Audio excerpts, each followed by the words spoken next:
some of us, loving him was like driving a new Maserati down a dead-end street, and I don't think we should be shamed for that. Welcome to my channel, or welcome back to my channel. My name is Zach and I am the Swiftologist, and on this channel I make thoughtful weekly videos about pop culture. Now lately, because Taylor Swift has been on her Eras tour doing Midnights, all of that, I've been focusing on the HBIC, which stands for the head bitch in charge. And who's the head bitch in charge? It's Taylor Swift. I have created a series on my channel that I did, kind of off the cuff, just to see as an experiment if people would like it. A video of me ranking a Taylor Swift album and then reorganizing the track list in a way that makes sense to me, in a chronological development that makes for easy listening from start to finish. And in that process, I do occasionally cut songs from the record or shift them to bonus tracks, or, do something creative with it and try and make a different experience out of an album that I know and love like the back of my hand. And let me tell you, that series has taken off. It's one of my most highly requested continuations. People are always asking me to do another video, and I kind of always have a little bit something more like topical or timely to work on, and I'm batch filming right now. So I decided that what would inspire me and get me through a long day of filming like 3-4 videos, what would the last video that I should do be to really put a pep in my step and make me excited to be on camera? And you know what it is? It's Red. Red is my favorite Taylor Swift album of all time. If you know any Swiftologist lore, I am a noted historic Red stan, and I have extremely high levels of respect and gratitude and appreciation for the message of this album, what it meant to me at the time. I was about 16 years old when this came out, figuring things out for myself and my own life and my own inner world. I was having a lot of tumult inside me at that time, and the chaoticness, the franticness, the all over the placeness, but also the vulnerability and the rawness of Red really spoke to me. And I loved how it was an album where I could turn it on and discover something new every single time. And I still feel that way about Red, especially now that we have vault tracks and Taylor's versions to take into consideration as well. So my journey with Red has really just, gone from strength to strength. I love the Red tour. That's one of my favorite tours. My favorite Taylor Swift song of all time, Holy Ground, is on this record. And, it just has a very personal and significant meaning to me. A critique that is often lobbed at Red, however, is that it's a little bloated. It's a little overwhelming, and it's kind of all over the place. And this has got to be one of Taylor Swift's worst track lists ever. It bludgeons you over the head. Some of the transitions between the songs are literally crazy. And that's something I always try and take into consideration when I'm redoing a track list, is trying to think about how I can give the listener a different experience of these songs, because all the material is there. It's literally just a matter of shuffling it around. And as always, I will link my reordered version of Red on Spotify. It will be a public playlist. You can check out all the other ones that I have there too. I think so far I've done Reputation, Lover, and Midnights. So Red is the first one of the old Taylor that I'm really getting into. I find it harder with albums like Speak Now and Fearless, because I feel like their sequencing was a little bit more reliable, or that it made more sense. But Red was a transitional album for Taylor. She was really trying out something new, especially with these bombastic pop experimentations. So I think that sequencing it was kind of a bit of a futile effort, because there was just so much that was done and accomplished in these writing sessions, and it was a really brave album to me. And I could wax poetic about Red for years on end. There are many videos on my channel of me doing that, so go check those out if you want to hear more Red proselytizing. But today I'm going to be ranking all of the Taylor's versions. Now, I am also notorious in the Swiftie community for refusing to listen to the Taylor's versions of songs that I think were fumbled. If she messes up the re-recording, I'm going to keep streaming the original. I can't be bothered to get into why I do that again, and why it's not a crime against humanity to listen to the songs that you know and love and have known and loved forever and ever.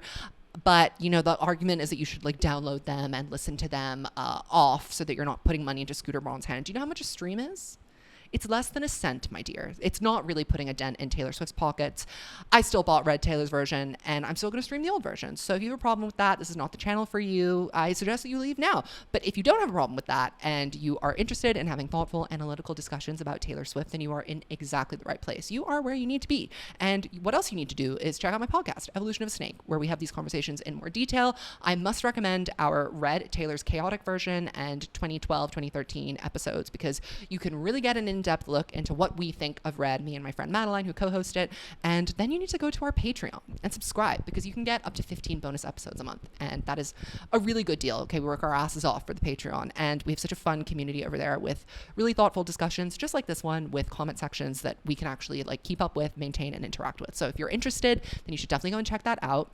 Today in my ranking, I'm also going to offer a little bit of perspective on how I feel about the Taylor's versions of each song. Now, I kind of categorize them into 3 different standards for Taylor's versions, re-recordings. One is so good that it surpasses the original. Second is note for note, no comments. I can take or leave the re-recorded version. And 3 is complete and total flop that I will never listen to. So it's kind of a dynamic set of categories that I have there, but I would say Red is the most inconsistent in terms of quality of the re-recording so far. Some of them are just have no reason to be that good. And then some of them are so bad that it's kind of unbelievable. And you'll see exactly which ones I mean when I get into this. If you have a different take, that's fine. But if you're rude to me, I will block you. So just keep that in mind before you get going with your fingers in the comment section. And yes, I will be taking into consideration the vault tracks when it comes to creating my perfect Red track list. And I've been pretty merciless. I've gotten it down to 18 songs. That's only 2 more than the standard edition of Red. And I think that's about the longest an album can be without really, really going overboard. So I think you might be interested in what I've done with the place when we go through the renovations. But for now, why don't we talk about my rankings on the song? So I'm not going to be ranking them based off of how they were re-recorded. I'm going to rank them based on how I love them and also talk a little bit about the re-recordings. So let's get into it. So here we are again in the middle of the night, dancing around the kitchen in the refrigerator light. I'm stalling. Let's just get right into it. Okay, we're going to start with State of Grace, Taylor's version. State of Grace is it's so hard to rank these songs because I've lived with them for so long that I'm kind of thinking, like, do I rank them based on how they are to me now in my life, how I feel about them in this present moment? Or do I talk about, like, historically how they felt to me? We all know that my rankings change every 5 minutes, so please don't take this as gospel. I'm just going to go based off of what I feel in this moment right now, with a little bit of attention paid to, like, how I felt about it in the past. State of Grace. Some of the best songwriting on this record, no cap. So fucking good. An excellent bookend, the perfect thesis and opening statement to the album, talking about the rules and the lay of the land when you're falling in love for the first time. You can feel that the stakes are pretty high. You can feel that there's a lot on the line. There's a lot at stake. Taylor's risking it all, basically. And emotionally, she really is. So I'm going to put State of Grace in Queen of My Heart because I do revisit it, but not super often. I think also the Taylor's version is pretty good. It falls into that category of, like, note for note remake for me. It doesn't surpass the original, but it certainly is still very good. And I like that the instrumentation is so much more crisp and clear. That really works to the advantage of some songs on Red and not so much to the others. Red, Taylor's version, changed my life. Red is a song that has only grown on me over time. I remember when this came out as a pre-release single. I think it was the 3rd song we ever heard from Red after hearing We Are Never and Begin Again. And I was so taken aback by the fusion of the pop and the country here, and I felt this feral rage in her that I hadn't felt since I heard Forever and Always, because Speak Now was a little bit more relaxed, I mean, bar the exception of Better Than Revenge, but Red, Taylor's version is so, again, it's that perfect fusion of, like, pop Taylor, country Taylor, that red. So, and also Red, Taylor's version to me goes so much harder than the original version. I don't know what it is. It is truly outstanding. And that's a high bar to clear because I already loved Red as a song. So the fact that it's this good is everything to me. Treacherous, Taylor's version. Queen of My Heart, I like the beat or changed my life. I really respect Treacherous for what it is, and I love it, and I think it's a gorgeous, incredible song, but it just isn't one of my favorites from Red. So I'm going to put it in I like the beat. It is interesting. I love it. I love the idea of it. The second chorus, the swelling. I feel like I don't always have the patience to listen all the way through. And this is another one that is a note for note remake. So I don't mind that the re-recorded version is pretty much exactly the same. I think it's not better. It's not worse. So I'll take it. If we were going to talk about recordings that were fumbled, we might as well talk about I Knew You Were Trouble. And something about Taylor that I don't understand is that she keeps fucking up the big songs. And I wonder if it's because there's no Max Martin involved. Is she finding it more difficult to replicate that production when he's not got his magic Swedish touch on it? But it's like some of her biggest hits, You Belong With Me falls into this category as well, are just not getting the care and attention that they deserve. Like, they don't sound exactly the same. I Knew You Were Trouble sounds fucked up. Like, something happened to it. It sounds like it went through a blender. And I really do not like the version of it that appeared. I Knew Your Trouble is iconic. I mean, I gotta put it in Queen of My Heart because it slaps. It's a banger. There are some songs that are so ubiquitous from Taylor that it's like, I don't know where to put this. All Too Well, Taylor's version, changed my fucking life. It did. I loved this song. As Taylor would say, I loved you from the very first day.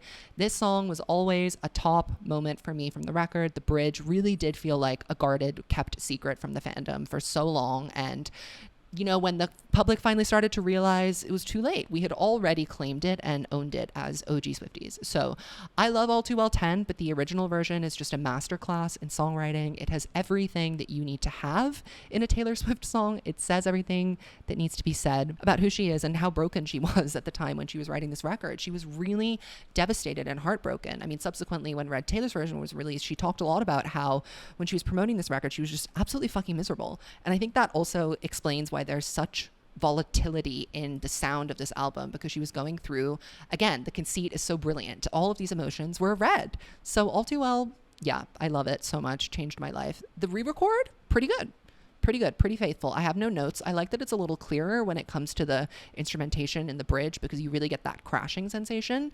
22 changed my life. I don't know about you, but I'm feeling 22. Like, what else can I say about this? It's the banger of the century. Really, it was the sleeper banger of Red because it was underrated. It was like the 4th single, but it has continued to smash and has only grown in notoriety. People are going to be turning 22 till the end of time, and they're going to be playing this song when they turn 22 until the end of time. And the re-recorded version, to me, is, I don't know, it's not a note-for-note remake, but it's not necessarily better than the original version, if you know what I mean. I read something interesting from someone who was like a music producer, left a comment on one of my videos, and she let me know that like the way that they produce live instruments now is different. They're more forward in the mix, so you hear the instruments themselves more clearly, especially if there's like a synth involved. It sounds a little unnatural, whereas the original versions of Taylor was more noisy. It sounded more like a band was playing in the room, whereas this sounds very polished. And 22, because of those whomping synths, has a very specific kind of noise that I like to it and doesn't have on the Taylor's version. But the vocals are so good. So I'm kind of torn. But yes, 22, love it. I Almost Do, Taylor's version. Now, did this change my life, or is it the queen of my heart? I think I Almost Do changed my life. Listen, I love the whole image and metaphor that's being constructed here.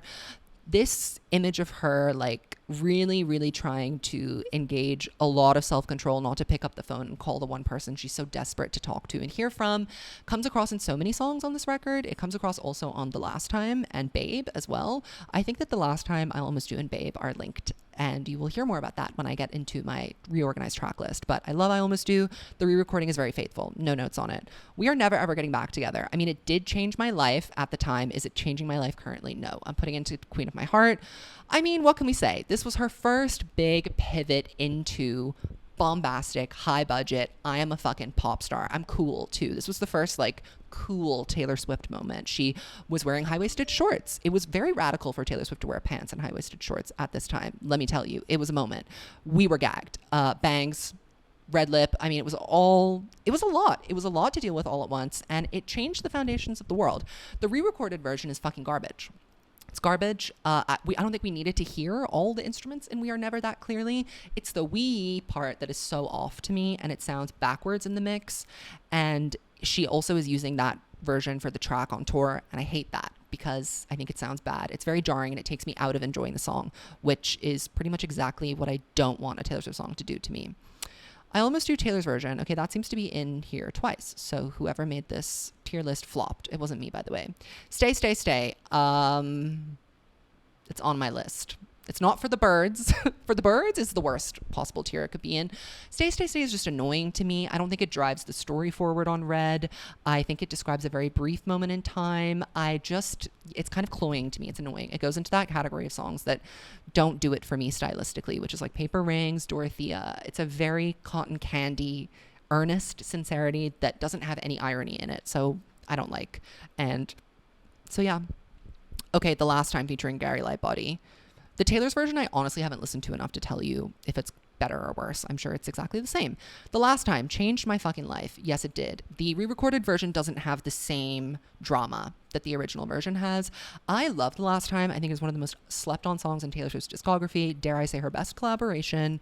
I'm obsessed with the slow burn and the build of this song. I love that she kind of lingers in the background until the first pre-chorus. That's a rare time that I accept a man singing on a Taylor Swift song, but I can really, the image that I see that Taylor explained about this song that she had when she was writing it was that it was her standing on one side of a door, really wanting to keep it closed, but knowing she was going to open it anyway, and having the guy on the other side begging for her forgiveness again. You know, it's just this cycle that they're caught up in and can't get out of, him begging for her forgiveness, her giving in and letting him walk all over her boundaries again, and her saying, this is the last time. I'm not letting you do it again. I need you to prioritize me. And I just find this song so heartbreaking. And the bridge, oh my God, I love it. Some of her best vocals too. She doesn't always do a complicated vocal arrangement, but this is pretty good. Holy Ground changed my life. This is my favorite Taylor Swift song of all time. I love the whimsical nostalgia of it. It's a song that can make me cry. It's a song that can make me dance. It's a song that can make me throw up. There are so many things going on here. It's also part of the Holy Trinity, Forever and Always, Last Kissed, and Holy Ground. All those songs are linked. They're all about Joe Jonas. If you want to know more about that, look at the liner notes of all the songs. I love that this shows a real maturation in Taylor Swift. It shows the first time ever, really, that she had made peace with an ex-boyfriend that had wronged her. She was known at this time for being vindictive, scarlet lettery, but this was a real growth, maturing moment, and there is just this very euphoric bittersweetness to it that I love, and Taylor's version fucking sucks. One of the biggest letdowns of all time. I hated Taylor's version, and I will never listen to it, and I will never feel bad about not listening to it. Sad, Beautiful, Tragic changed my life at the time, but where is it now? That is the question, really. That is the question. At one moment in time, that song changed my life. Currently, it is Queen of My Heart. I love this song. It's beautiful. It was written on a tour bus. You can really hear that kind of like lilting, rocking, slow, sad desolation. She wrote this on Speak Now tour. I think this was one of the first songs that she wrote for Red. It is really beautiful, very understated, a very simple but quietly devastating track. And Taylor's version is almost better than the original one, I have to say. The Lucky One, For the Birds. This one is For the Birds. I've never liked this song. It doesn't connect with me. And when I heard Nothing New, I knew that The Lucky One was just written, you know, as a stand-in for Nothing New, because Nothing New had a couple of lyrics that were a little too sensational for her to put on the record. At that time, she hadn't fully, you know, given up the good girl persona yet. She couldn't be singing about drinking. That wasn't going to happen for another 2 albums. So The Lucky One is like a consolation prize, and I just don't like the way that it sounds. I couldn't tell you about Taylor's version because I haven't listened to it enough. But yeah, kind of a flop to me. Nothing New does it better, and she does it flawlessly. Okay, up next, Everything Has Changed, featuring Ed Sheeran. I'm going to put Everything Has Changed in I Like the Beat. I almost put it in Queen of My Heart because I was obsessed with it when it came out. You have to understand, this was when Ed Sheeran had just put out his first album and was still considered like a Tumblr, like a real artist. And the idea of him and Taylor collaborating was just so mind-blowing to all of us because they both did a very specific thing. They wrote like heartbroken, cry on your floor songs. And I thought that it was really sweet that both of the songs they wrote were pretty happy. I love the bridge of Everything Has Changed. There are some beautiful lyrics in here. Dust off your highest hopes. All I know is a newfound grace. Gorgeous, gorgeous throwaway lines here. Very successful collaboration. It is a little dull. Do I revisit it all the time? No, but it's like a summer song. I listen to it in summer and I smile and I drink my rosé. Babe, Taylor's version. Babe goes into Queen of My Heart. I love Babe. I much prefer the Sugarland arrangement. I think the version that came out when Sugarland took it and did their own version of it before Taylor's version came out is much better. The Taylor's version sounds more like a demo, and I think that's because it's true to the original iteration of it, which is that it was a vault track. But the Better Man vault track version is much different to the demo. So I'm kind of like, why did we make that choice? I don't like the what about your promises, babe refrain, but I love the song. Again, I think it's tied to a couple of other songs on this record that I love, and it's a very important part of the story. Very important part of the story. Love that. Starlight, Taylor's version. Listen, I like the beat. There was a time when I was younger and more immature and reactive that I would have put it in For the Birds or on my list. I gagged when it came out. Actually, when the track list for Red leaked, I put Starlight as my number 1 because think about it. If you don't know what Starlight's about and you're thinking of sunny-eyed, wide-eyed, young Taylor Swift and you hear that she has a song called Starlight coming out, it just sounds like Enchanted, the sequel. That's what I thought it was going to be. Cricket. I was wrong. This is fun though. Starlight is fun. Taylor's version, cricket. Not terrible, but nothing to write home about. Begin Again changed my life. It did. I love Begin Again. Begin Again is such a cathartic song.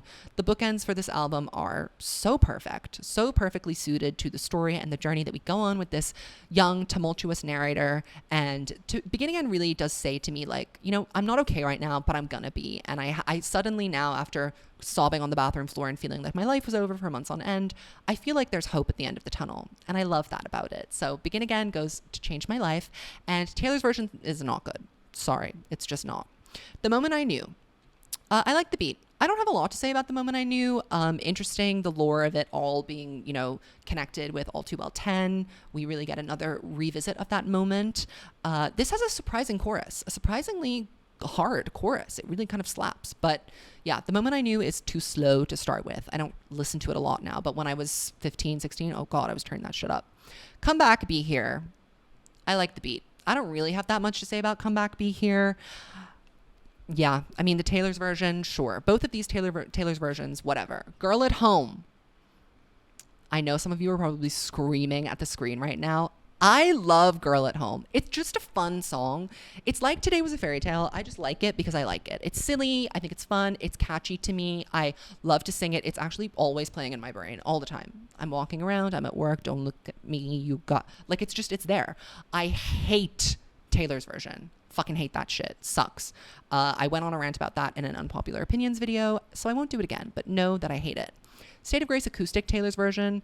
How do we rank acoustic versions? What's the point? What's the power in ranking an acoustic version?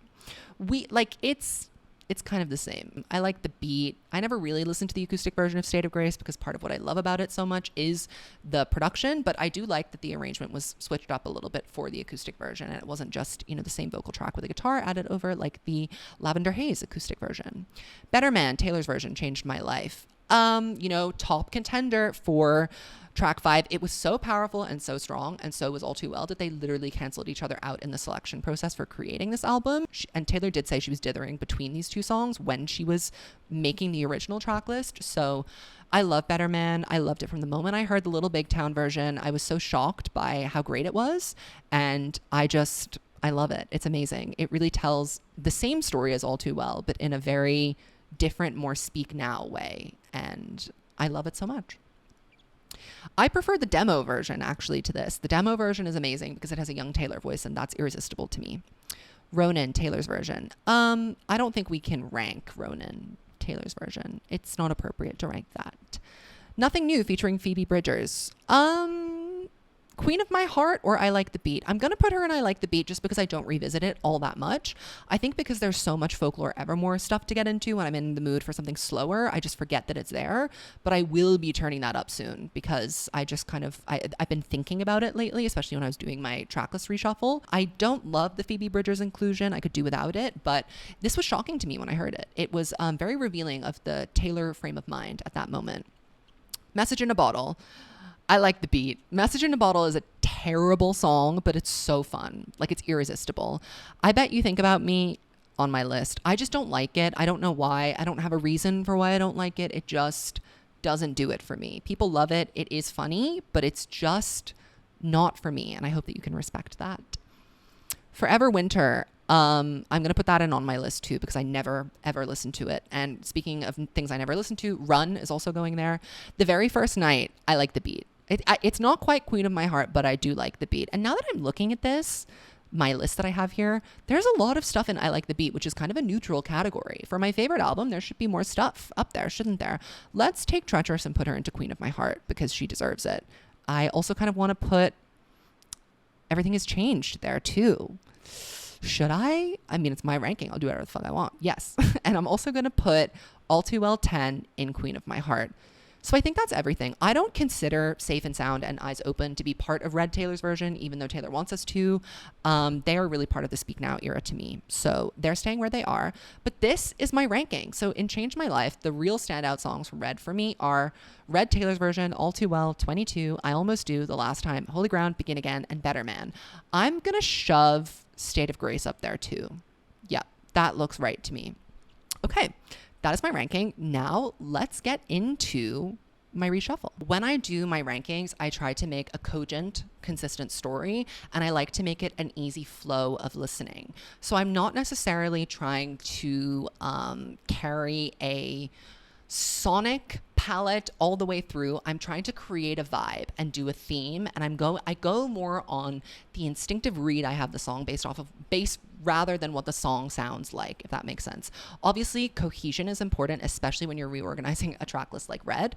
But yeah, I want to see if you guys can pick up on the story that I'm trying to tell here, because there are multiple stories going on at Red, but I think at the heart of it all is Taylor's incredible candor and vulnerability and her willingness to be raw and be hurt and get up and get hurt again, all for the sake of, learning lessons and being a young person that doesn't really know what's going on with their lives and is still figuring it out, happy, free, confused, and lonely at the same time. Spoiler alert, I did not change the bookends because the bookends were so perfect that they had to be kept exactly as they were. So we, of course, begin this record with State of Grace, because State of Grace is the thesis, it's the mission statement, it is really setting the agenda. It's giving us the lay of the land that we're going to be working with. Love is a ruthless game unless you play it good and right. So I actually think that track 5, I always do try and stick to the idea of having a track 5 in that it is the emotional catharsis of the record. I want to say that I, am creating an emotional turning point here. And I think there are actually 2 emotional turning points on this track list. So one is track 5, but branching off from State of Grace, the original track list, I think, went straight into like Red and Treacherous and I Knew Your Trouble. And I just think that is a completely incoherent vibe check. Like those songs they're connected, but they're not sequential. They don't make sense to me in procession. So I have State of Grace, and then track 2 is Everything Has Changed, because, something has to start out kind of whimsically and good and happily before it becomes bad. Like, sure, yes, things can get toxic very fast, but there has to be an element of like levity that makes you want to be in this relationship or this scenario in the first place. So I have State of Grace into Everything Has Changed. These are all Taylor's versions. And then from Everything Has Changed, I have Treacherous, because I think that Treacherous is kind of the beginning, the alarm bell, the sign that something is going to go awry. Something is askew, but I'm going to follow my instincts anyway. I know I'm about to get hurt. I'm going to get hurt, so let me just lean into it. Then for track 4, I have The Last Time. This is not Taylor's version because that's not the way that I want to listen to it. The Last Time, to me, there's still some hope and there's still some opportunity and there's still possibility. It's like this is the second chance, She's giving a second chance to this person who is only going to turn around and slap her in the face with that grace. So before we get into the track 5, the emotional turning point, we have a premonition of that. So we have State of Grace, Everything Has Changed, Treacherous, track 4 is The Last Time, track 5 is All Too Well. And it is not the 10-minute version, it is the 5-minute version. We're doing easy listening, we're doing tight, concise songwriting. This record is already so long. And All Too Well, the regular version, is, again, a masterclass in songwriting, knowing what details are pertinent to include. Liz Rose did an excellent job helping Taylor narrow this down. And I just think that it is the track 5. It is the quintessential track 5, the catharsis, the moment that really kind of shifts your perspective or gives you a new understanding of where Taylor was at emotionally at this stage in her life while she was writing this record, the very deepest part of her in her Red era self. And after All Too Well, we have track 6, which is Babe. We're going straight into Babe because she's a lover scorned now. And Babe to me is the beginning of a kind of like, Babe is kind of the way that the refrain is repeated over and over. Like, how could you do this, babe? You really blew this, babe. It's kind of she's reeling. She's not really processed the fact that something has been done wrong to her. She's still kind of trying to understand that it happened in the first place. She's kind of in this frozen space. So after Babe, which is track 6, we get track 7, which is I Almost Do, because I Almost Do is the same kind of situation where she's still reaching for the phone. She's still not sure exactly what she's going to do, but there's a little bit more of a resignation there and an understanding that, even though she wants this so bad and the other person is willing to give it another go, the outcome is going to be the same. So she better just give up. Track 8 is Better Man, because after I Almost Do, I think she does come to the conclusion then that, you know what? Actually, the problem here is not that I don't love you enough. The problem is that I'm not trying. The problem is that I would love you if you were a better man. And I know that there's a better man in there. And I really tried to get him to come out and he just didn't. And you're a flop and I can't be with you anymore. But it's still tugging on my heartstrings and ruining my life. So track 9 is Sad, Beautiful, Tragic, because after Better Man, I think she fully, is in the space of loss. She's in the space of rumination. And where does that loss take you? So we've got sad, beautiful, tragic. She doesn't know what she's doing. Where does that loss take you? Well, when you're feeling heartbroken, you go to a very critical part of yourself. You're really looking at all of your flaws and trying to understand how you contributed to the dissolution of a relationship. Perhaps you're even blaming yourself, which is why the track following Sad, Beautiful, Tragic is nothing new. Because I think that heartbreak, that being on her own, forced her to really kind of reconcile and try and understand, like, okay, what is important to me? Right now, everything is fine because I'm, the HBIC, I'm the pop girly, but what if that all goes away and I have nothing to show for it? No love even, nothing really to prove that there was something worth it to me doing all of these trials and tribulations. Track 11. This is the other turning point of Red. So the other side of the coin with Red is we had that experimentation with louder, brighter sounds. So as you know, we've gone through a very depressing period of time, but that is 50% of Red is really kind of wallowing. But there is the other side that's like, okay, fuck it. It's miserable and it's magical. So track 11 is Red, Taylor's version, which is also another kind of thesis statement to the record. I think it's her taking a little bit more of a zoomed out perspective and having a little bit of clarity about what exactly is going on, and also introducing us to the fact that there is going to be a little bit of a tonal shift there. So after track 11, we have track 12. The Moment I Knew. So I'm following Red with The Moment I Knew because I think that she's at this point kind of looking back on the really devastating things that happened to her and kind of seeing them for what they were rather than really kind of being in it in the moment. Because nothing new is like first person present tense, right? It's like, I've had too much to drink tonight. The Moment I Knew is, about her looking back in hindsight and making judgments. She's like, you should have been there. You should have burst through the door. And that was the moment I knew. There's a little bit of distance there, which is why I put it more in the second half of this record rather than the first. And after The Moment I Knew, we get into I Knew You Were Trouble, because she's starting to kind of shake it off a little bit. She's like, you know what? Fuck this shit. I Knew You Were Trouble is really like Treacherous, but it has a harder edge to it, and it's not optimistic. Treacherous is still optimistic. I Knew You Were Trouble is fatalistic. It's already happened. She's regretting it. She's not licking her wounds. She's ready to scorch the earth. And that's really the place that we're in. So after that, we get into We Are Never ever getting back together. And I think this is track 14. I mean, it's fun. She just needed to have a moment where she was like, oh my God, enough. I can't do this anymore. Now I need to go out and live my cool girl life and be a young, fun, happy, hip person. And I just have to draw a line here. But she's really worked through the like very, very, very heavy emotional stuff by now. And she's pissed off. The female rage of it all. Track 15. I Bet You Think About Me. And this is very evolved of me because I don't like that song. I don't listen to it, but I have put it on this track list because I think it serves a very important narrative purpose. Do you see what I mean? Having We Are Never Ever Getting Back Together and then I Bet You Think About Me. Like, those two girlies are linked. They're sisters. They have an understanding of each other. They are the same side of the coin. They both have that indie record that's much cooler than mine, kind of awareness and understanding that the guy she was dating was actually kind of a fucking dickhead. And yeah, so that's why I put I Bet You Think About Me there. Plus it's fun. It's fun and it has that country element, but it also is still like, a little sassy. After I Bet You Think About Me, we have 22 because she's truly like, fuck it at this point. She's like, you know what? It is miserable and magical and I'm just going to have to get over it. And, sometimes even when you're miserable, you have these bright spots where you're like, fuck, I don't know what I'm doing, but I'm loving it. And that is really where 22 came from. 22 is a darker song than people realize, given the context it was created in, but it is so well masked by this incredibly jubilant production. And I love that about 22. Now we're getting to the end. There's 2 more tracks. What do you think is coming up next? Track 17 is Holy Ground. After 22, yes, we get into Holy Ground. And I think it's important to show the emotional progression that's been going on here. So even though Holy Ground is not about the devastating breakup situation that we've had in this track list so far, what it shows is that Taylor has come to the realization that she has the ability to pick herself up and move on and to not be so wounded and scarred all the time, that not every cut is fresh. And that's only a perspective that you get as you're getting older. And Red is really a coming of age album. So I thought it was very important that we have Holy Ground in a rightful moment of clarity towards the end of the record. And then we end on the most incredible bookend of all time, Begin Again, which truly is her signaling, I'm not better. I'm not feeling good. I'm not on some new shit, but I'm open again. I'm not closed anymore. I've been through my trials and tribulations. I've been burned.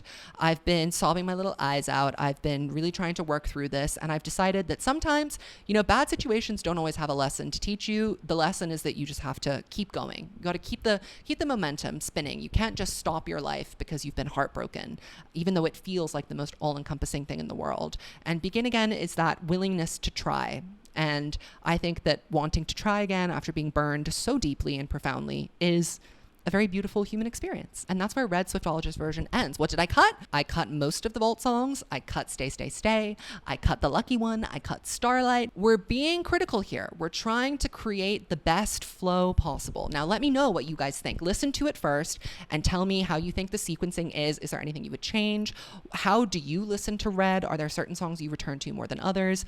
What do you think the Vault tracks add to Red as a whole? I'm curious to hear what you guys think about that. Don't forget to subscribe, check out the Patreon, and come back again soon. Bye.